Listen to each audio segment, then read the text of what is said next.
The House is resumed. We are on the first reading of the Weathertight Homes Resolution Services Financial Assistance Package Amendment Bill. Moana Maki has the call. Moana Maki. Thank you very much, Mr Speaker. I move that all the words "after committee" be deleted. Mr Speaker, Labour will be supporting the first reading of this Weathertight Homes Resolution Services Financial Assistance Package Amendment Bill 2010. And I do want to commend the Minister in charge of this bill for the work that he has put into coming up with a resolution for what is undoubtedly one of the more difficult issues that this Parliament has had to deal with. Certainly, this is an issue that goes right to the heart of the livelihoods of thousands and thousands of families, and we cannot underestimate the difficulty in navigating a path through which attempts to protect the Crown's position, protect the householders' position and protect local government's position. And I do want to congratulate Maurice Williamson on that. I also was very pleased to see that during the speech given by my colleague Phil Twyford, the Minister was very open to the questions that the opposition had been raising about how this bill could be improved, whether there were some aspects of it which opened up other areas of risk or other areas of unfairness. And I was very pleased to see the Minister indicating that he was open to any solutions and that we wouldn't get the usual thing that we get with the National Party at select committees, which is that they just use their voting power to block changes, regardless of whether or not those changes make sense and would actually be in the interests of the New Zealand public. And I certainly hope that that translates itself to the Local Government and Environment Select Committee, and we can make some changes which undoubtedly will make this particular piece of legislation better. This is an incredibly complex issue, and its reach is enormous. For example, I've been contacted by people in the Auckland region who have rented a property that they didn't know was a leaky property. So we've had some homeowners who own leaky buildings try and get some kind of financial recompense from that by renting them out to people without telling them that it's a leaky building. Now, clearly that's unacceptable, but it just shows how far this issue kind of has reaches into other areas of legislation as well. And again, we don't underestimate the task in trying to find a solution which, as much as possible, is acceptable to all parties.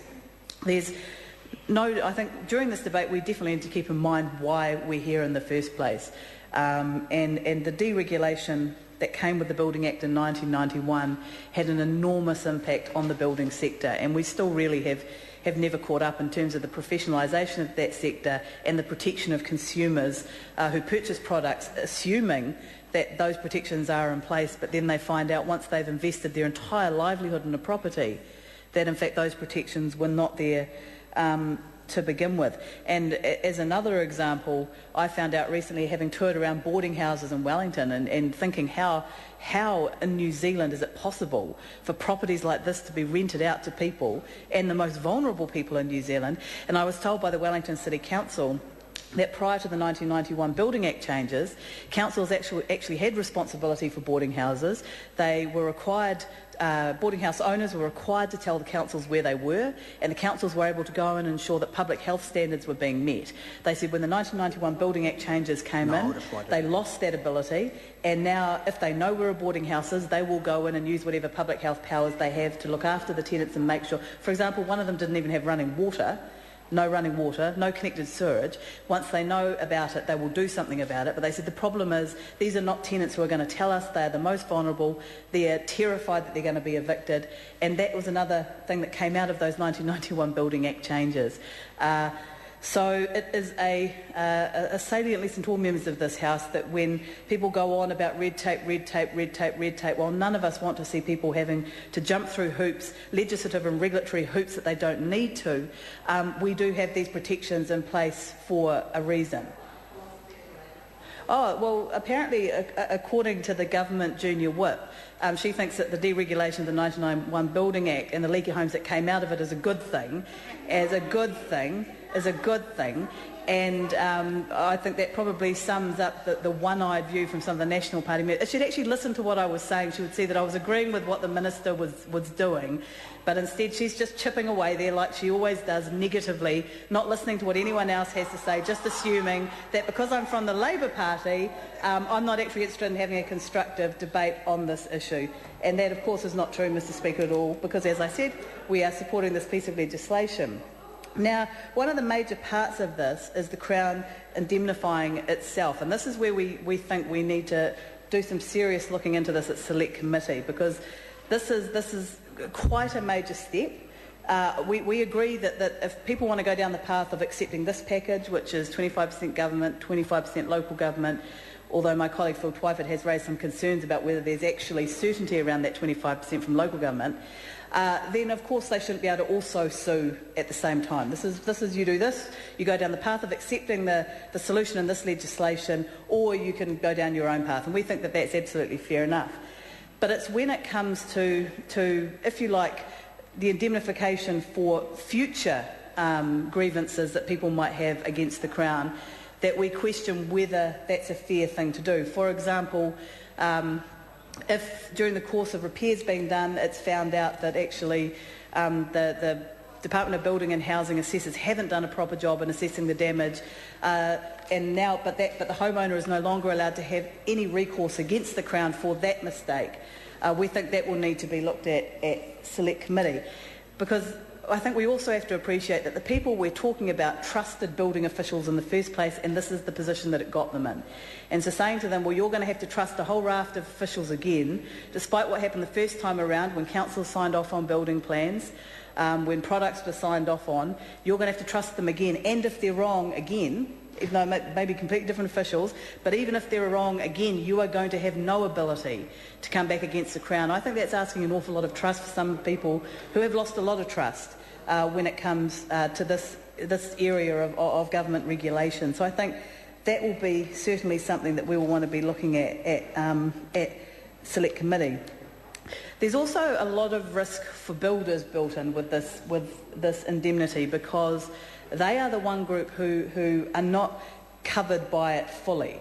So the Crown doesn't carry that risk, but if a builder says, well, actually it wasn't my fault, and some homeowner wants to prosecute a builder for the work that they did, which resulted in a leaky building, and the builder says, well, actually it wasn't me because it was the council, they are not allowed to do that under this legislation. They're not allowed to engage a third party in those proceedings. So what that means is, in fact, the only person who's left sitting out there as like a lightning rod for complaints and for being sued is the builder or the architect or the developer, because even though it may not have been their fault, everyone else has been protected and they haven't. And as we know, there will probably be people out there who will think, well, I'm going to go after every avenue I can to get back some of the value of this property, and having one person sitting out there all on their own is a problem. So we think indemnify all or none may be something we want to look at Select Committee.